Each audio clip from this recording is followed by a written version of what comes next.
Okay, folks, it is 11, little after 11 a.m. Central Time. And so we all know that I'm not a morning person. That means that my guest must be extraordinary for me to get up and out of bed and get actually dressed in this dress to do this. So here I am with Kira Alloway. Most of you folks recognize her from the Real Housewives of Toronto, which we'll get into a fair bit. But I also know that she's a journalist and a radio show host and a producer and all things wonderful. So, Kira, thank you so much for coming on. I want to start off right out on the gate. I know that you were born in Canada. So here's my question. Why is everyone pretty there? I'm not going to lie, including yourself. I'm like, there is no such thing as an ugly Canadian. Like, what's up with you folks? Sorry, I don't mean to laugh. That's really nice of you to say. Thank you True for having story. me. First of all, thank you for having me. We do have a lot of attractive people here. I will say that. Maybe it's the cold air. I don't know. Maybe it's the jet stream, but maybe it's the water. Someone once, who gave me a beauty tip? Pamela. Remember Pamela Anderson, Baywatch, Yeah. Pamela Denise Anderson? She's Canadian. She's from Vancouver. And she said, oh, her background was Nordic. And she said, the cold is everything. It's so great. And putting your face in ice water and everything like that. So maybe it's that. But that's very nice of you to say. That's very sweet of you to say. My country thanks you. Yes. I mean, and I haven't been to Canada yet, but I do notice that. And maybe it's because I see Ryan Reynolds and, people like that and all these attractive actors because I work in film. So I was just like, oh, I have to ask her about that question. You have a husband and 3 sons. So I want to talk a bit about this because I too have multiple different careers and balance is always a thing we like to talk about. So talk to us a bit about your go-to as a mom and a wife to make sure that marriage stays healthy, children stay healthy, and you stay healthy. Ooh, that's a good one. So on that line, from the time my kids were little, health and nutrition and fitness have been huge in our family. And I'm not an athlete. I was the kid in school that got the participation pin. Okay, so I was never an athlete. I did have a job before I moved to LA to get into my journalism career. I did have a job teaching aerobics, but that's another life. But I was never brought up that way. I mean, we did a lot of outdoor things being in Canada. If you don't do outdoorsy stuff in the winter, I'm sure same for you. You're pooched because otherwise you're stuck inside. But health, nutrition, that was always so important. We have a green juice that my husband makes. This is going to sound crazy, but Kimberly Snyder's recipe for the glowing green smoothie. It's a green juice. 1 glass of it is equivalent to eating basically a pound of vegetables. I make it. We drink it every day. When the kids were little, they would scream, and this is terrible. And I'd have to put extra banana in theirs and whatnot. But when the eldest one went away to university, he said, I'm trying to find green juice and I'm not able to find anything that's comparable. And I was like, oh, my work is done. I love it. This has become part. So fitness, a big part of our family's lifestyle. And my kids just started curling, which I think is really cool because you always think of curling as an elderly person's sport, but it's not. It's coming in vogue. But so that is huge, just in the sense of, if someone's having a problem at work, and one of my boys works from home now, thank you, COVID. He works for a major bank, but he works from home. If someone's having a problem or frustration, I've witnessed my kids close their laptop on their lunch hour, go outside and go for a walk. I mean, I can't go on enough. I'm not a fitness expert, but I can't talk enough about the benefits of, if you have good nutrition and you have a healthy, fit lifestyle, in my opinion, that's 50% of the battle. It really is. I did a happiness course with Laurie Santos from Yale University. It's a great course. It's online. Anybody can do it on Coursera. And if you pay the $60, they will give you a little certificate that says Yale University, and you feel like you're so important. But I did this happiness course, and one of the tenets of happiness, aside from like sleep and acts of kindness and things like that, was a healthy lifestyle. It's scientifically proven it will increase your mental well-being. So if I had to draw on one thing, I would say that. Now, I have to ask you a question like this because not everyone that comes on my show has ever been on television before. So I have noticed that there has been sometimes a very positive attitude and then a less pleasant attitude when it comes to family, because once you go on television and your face is out there and you're seen, etc., did your family embrace or get excited about this? Or was it more just, hey, mom, just keep me out of this, or hey, honey, I don't want to be part of this sort of thing? Definitely from the husband. Hey, honey, I don't want to be part of this. Okay. My husband is, he's a lawyer, and, he works for the banks in Toronto, and he's just, he had no desire to be on television, let alone a Real Housewives franchise. Sure. The kids, pretty much the same. Mom, this is your thing and we support you, but we don't really want to be part of it. That being said, my particular circumstance when I got into filming, realizing I was out on a limb alone, came home one night and shook the husband by the shoulders and went, wake up, wake up, wake up. You've got to get on this show with me. I need someone. I actually needed, I don't even know what the term is in show business. Like, I don't want to say a sidekick, but I needed, the talk show host has the first person that sits on the A sofa partner. I needed a partner. I needed Sure. someone that I could tell my narrative to get my narrative out there. And I very clearly saw I was not finding that in any of my castmates. So the husband came on the show and provided the backdrop for me to do that.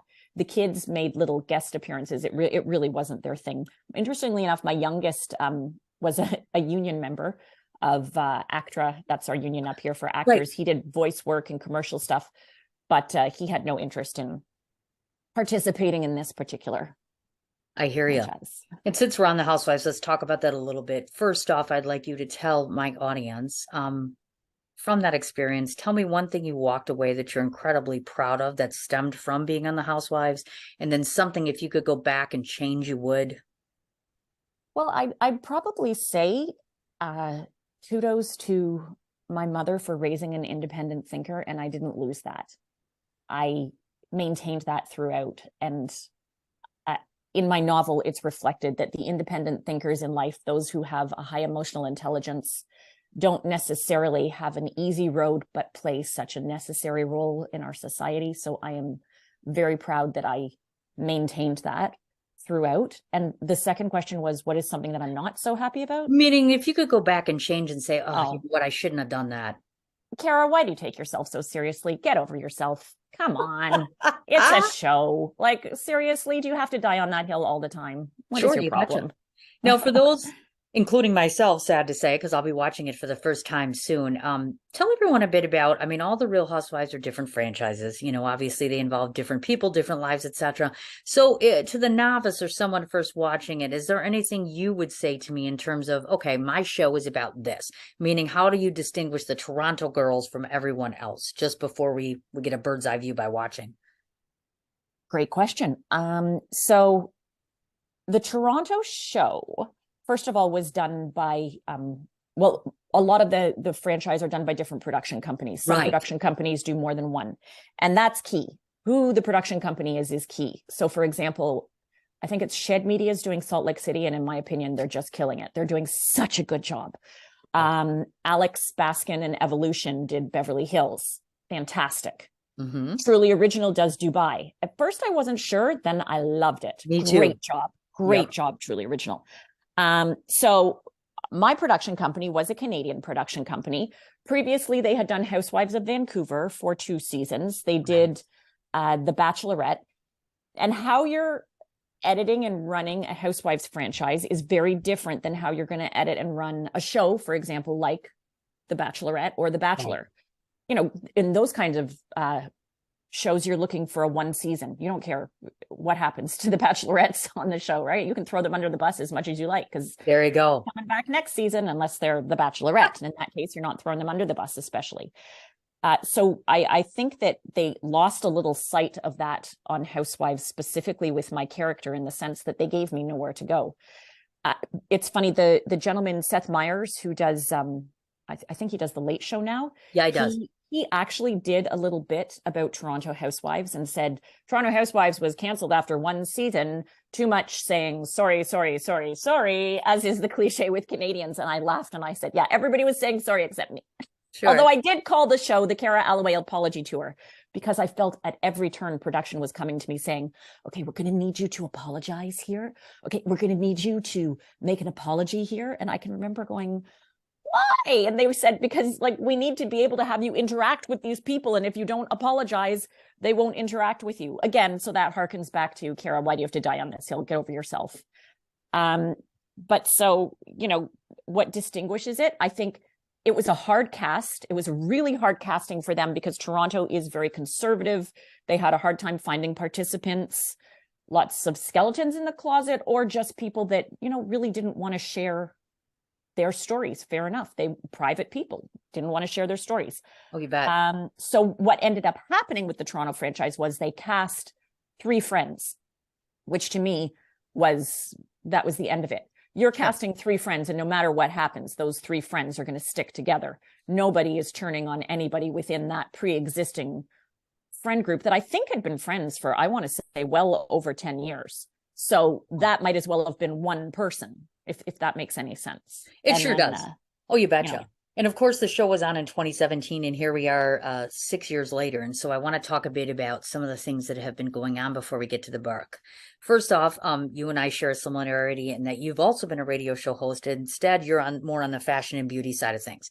So I want to take a second and ask you about your experiences in radio, because oftentimes I find radio can be much easier than this, meaning that you have to be on, live, pretty, all that good stuff.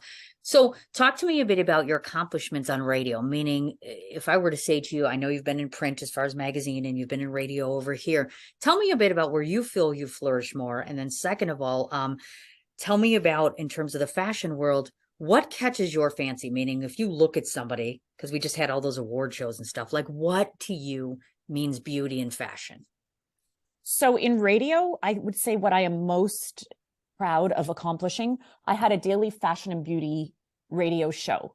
I was fashion and beauty editor of a local Toronto magazine at the time. Mm-hmm. And so the vertical integration, they asked if I could do a daily fashion and beauty report, just like a quick little report of what's going on. Sure.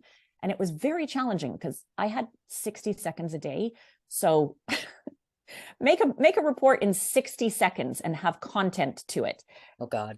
What I was most proud about having accomplished and kind of surprised about was the number of fashion designers, and I'm talking Oscar de la Renta, Diane von Furstenberg, Phoebe Philo, Stella McCartney, who were overjoyed to speak to me and be recorded and be part of my fashion report and give their 5 cents on, sure, they'd talk for 10 minutes or so about a topic that would be edited down to a couple sound bites. Sure. It was so interesting because having worked in print media, people are far more, I'm not sure what it was, but there was a lot more caution in being, lending their brand to, well, what magazine is it I'm lending my brand credibility to? Right. Whereas for the radio, they were almost giddy. Oh, radio, because I don't think that there's a lot of fashion coverage on radio. So I think they generally thought it was kind of novel. Oh, I'm going to be on radio. And, I would have Stella McCartney you're listening to the Fashion and Beauty Report with Cara Alloway. And, they'd all do these little sound bites for me. I interviewed Bob Mackie. I mean, it was amazing how many iconic fashion designers said, I'd love to be on your radio show. Let me give you a soundbite. It was really cool. So I love that. And I got to meet some really interesting people, as I say. And I will always treasure that. It was just because loving fashion, loving the designers, that was so great. In terms of what tickles my fancy on the red carpet, not necessarily, I would say, a trend. Never, I'm not a trend girl. I'm not that. An outfit that's well thought out, an outfit that has purpose, maybe one that sends a message. That there's, some sort of subliminal message below the fashion. Right now, my biggest fashion crush, and this might surprise you, is Vera Wang. Oh, I love Vera Wang. She is phenomenal. And a lot of people think, so I had the privilege of attending Paris Hilton's wedding. And what do you wear to Paris Hilton's wedding? What do you wear? So I started thinking about it and I was thinking, I don't know. And my husband is very involved in my fashion choices, which is a lot of fun. We have a lot of fun together with it. We decided if I was going to spend the money on it, and why not get him involved too? Sure. Spend that resource. Let's make it something we do together. So we were walking up and down Rodeo Drive, going into all sorts of fabulous designer boutiques and seeing fabulous dresses. But of course, the fear is always, but what if I pick this dress and someone else shows up in it? So we walked past Vera Wang and he said, well, why don't we go in here? And her store on Rodeo is fabulous. It's this giant, imposing stone structure. So cool, just like her. And I said, Vera Wang, are you kidding? Like I'm picturing in my head, I'm not going to wear like a bridesmaid dress because how naive and silly I was. Silly girl. Sure. He said, let's just go in. Well, Vera Wang has an haute couture ready-to-wear collection that is mind-boggling. It is so beautiful. It is so well-crafted. It is so timeless. So I ended up getting my ensemble from the Vera Wang boutique, and it was amazing. I loved it. It was a couple of pieces put together, actually, and now I am a diehard Vera Wang fan. I mean, that's, Oh yeah. if you scope my Instagram, I'm wearing a lot of Vera Wang. She I did saw these that. great Yes. bell bottoms last year. Oh my gosh, she did the most amazing bell bottoms.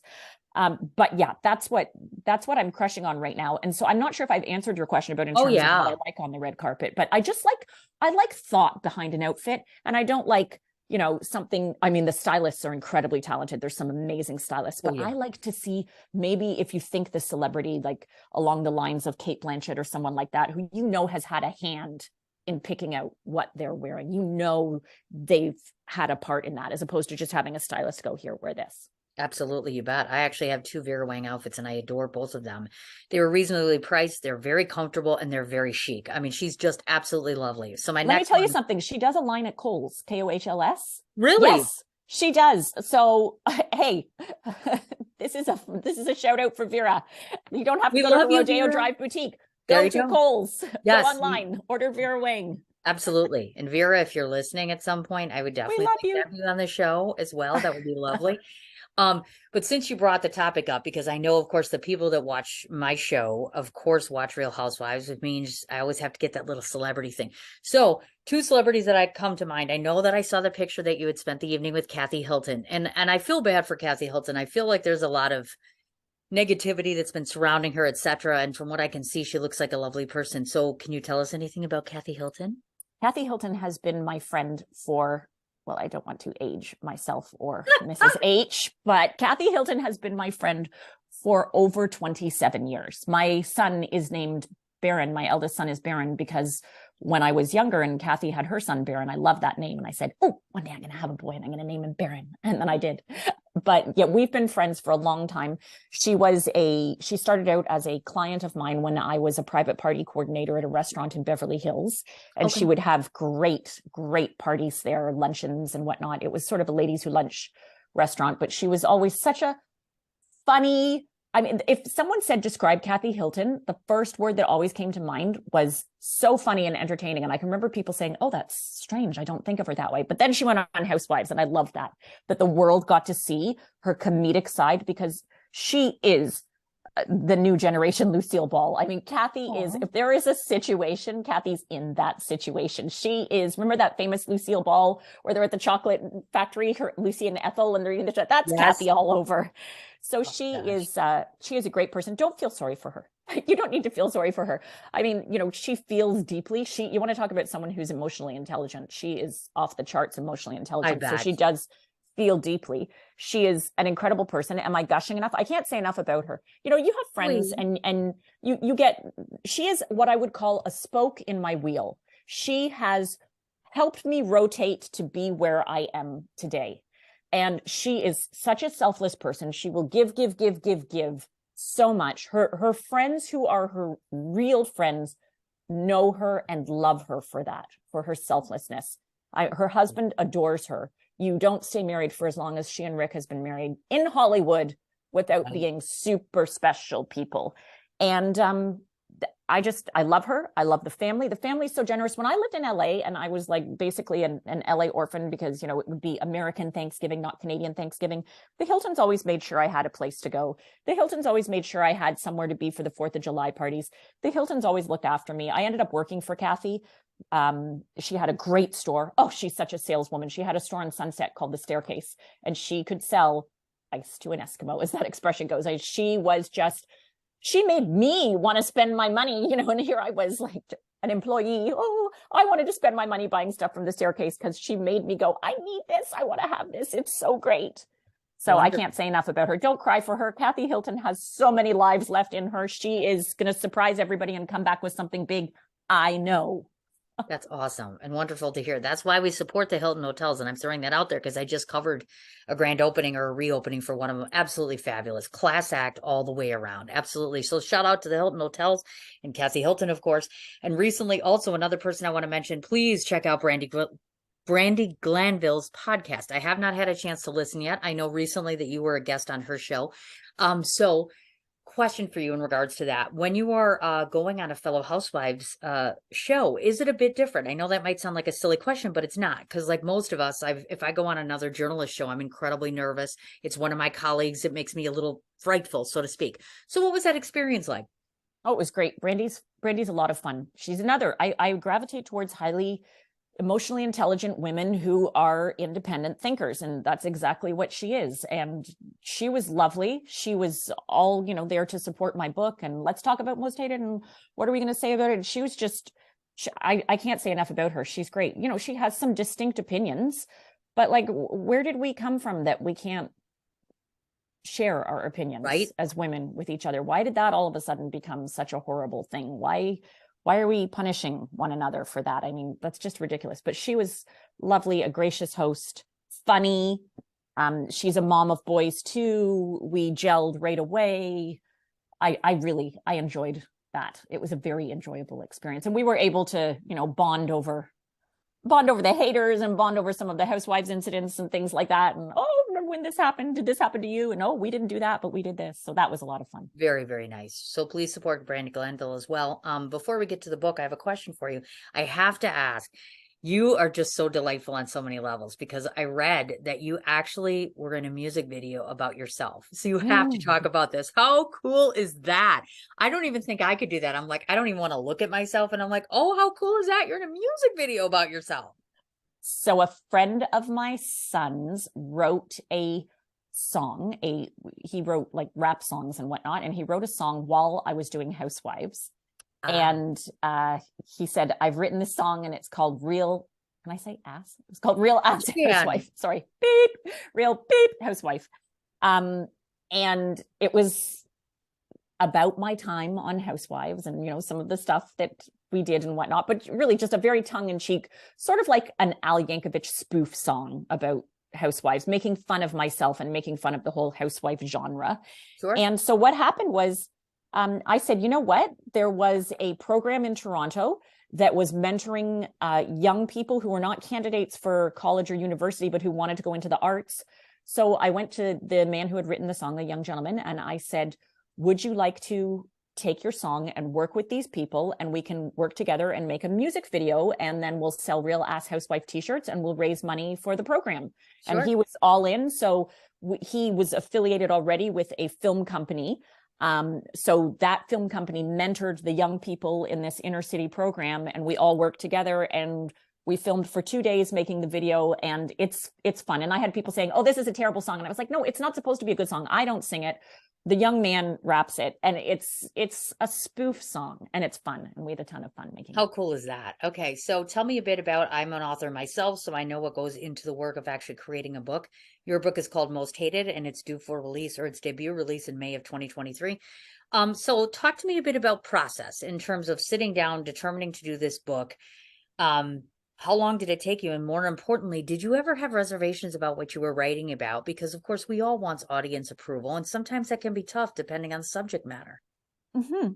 Well, thank you for asking about the book. My publisher was going to kill me. I know she would say, talk about the book. No, I'm working on it. It all leads to the book, right? It's all the foundational process. I mean, I had someone the other day saying, when's the sequel coming out? And I was like, just hang on a second. It took me 50 years to get this one out.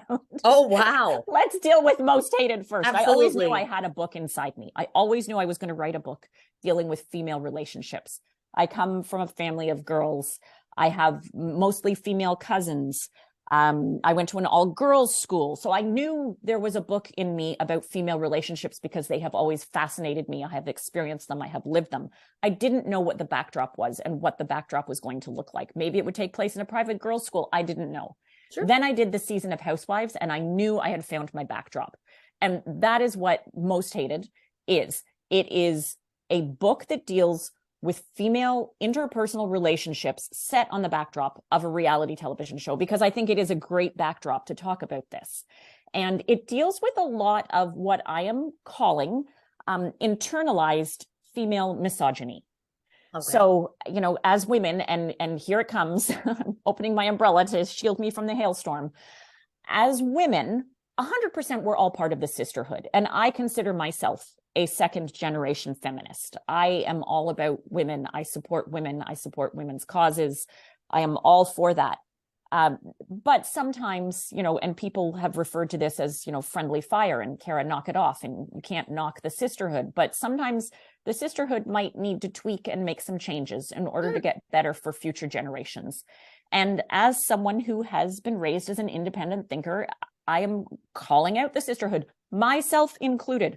I am first in line here. I'm not holding the door. I'm first in line here to say, these transgressions, these slip-ups, I have 100% committed them.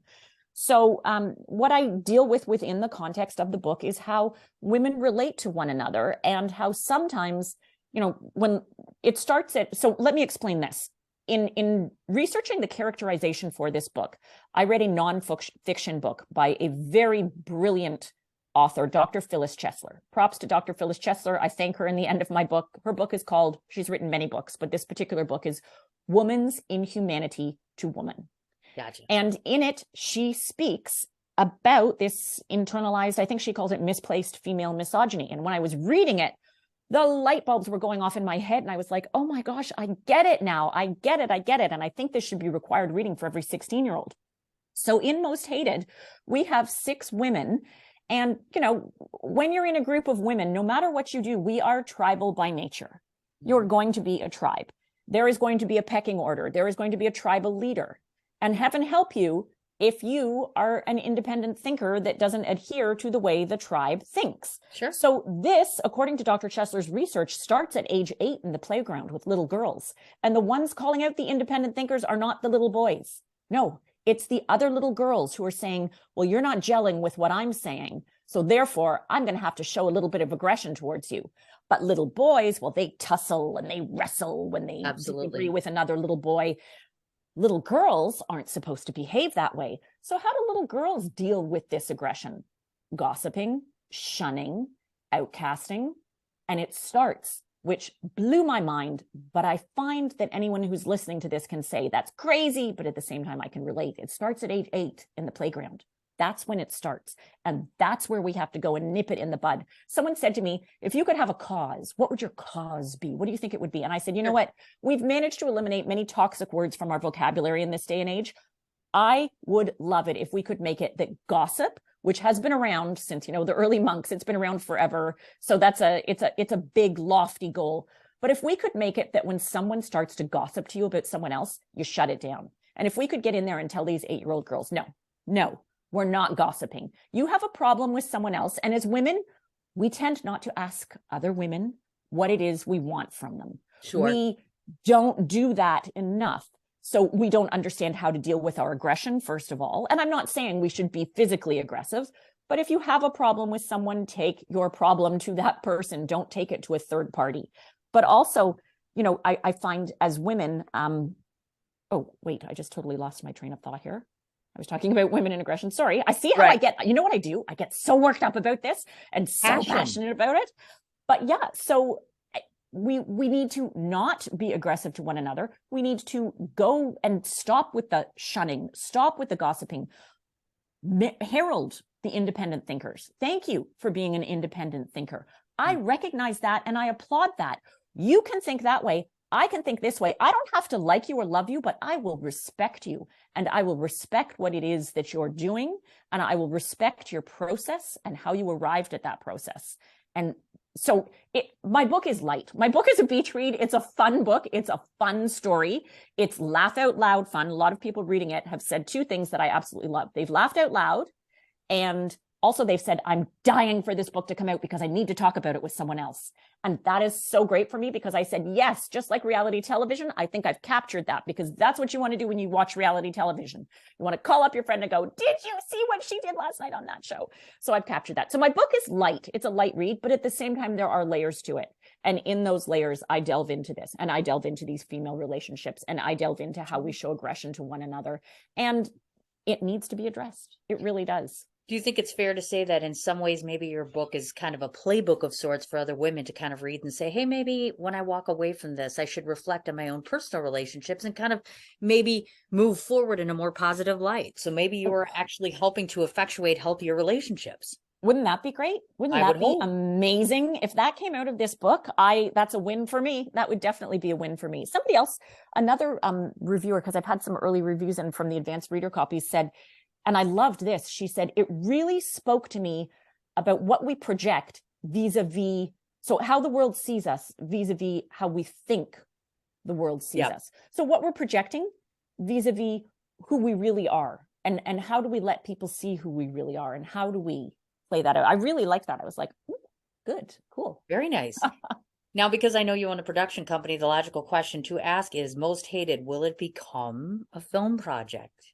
Maybe it'll be a limited series. Maybe it'll be a film project. Who knows? But I hope so, because I think it has legs. I really think it has legs for a limited series or a movie or something like that. One woman who interviewed me the other day said, I feel like this is like a grown-up Mean Girls. And I mean, knock me over with a feather. I love Tina Fey so much. And I was like, don't even put myself in that league, okay? Sure. But maybe, why not? Maybe. Well, we'll just have to see. Now, I know, unfortunately, Kara is kind of pressed for time here, so I want to read off the places where people can find you. And also keep in mind, folks, that this is only part of the interview because, of course, I have 6 or 7 really good questions that I will put together for her, and I will put that into print for you as well. So again, in case you folks haven't checked out the Real Housewives of Toronto, currently that's on Apple Television. I know that you have a website, which is karaalloway.com. You are also on Snapchat, Facebook, Instagram, and of course, LinkedIn and Goodreads as well. The book itself is called Most Hated, and it's actually currently available for pre-purchase, if I'm not mistaken, correct? That is correct. Right now, there is a contest actually on Goodreads where you could win one of 10 advanced copies. It is available on Amazon, Amazon.com, Amazon.ca, in the UK, in Australia, worldwide. It is also available at Barnes & Noble on their platforms.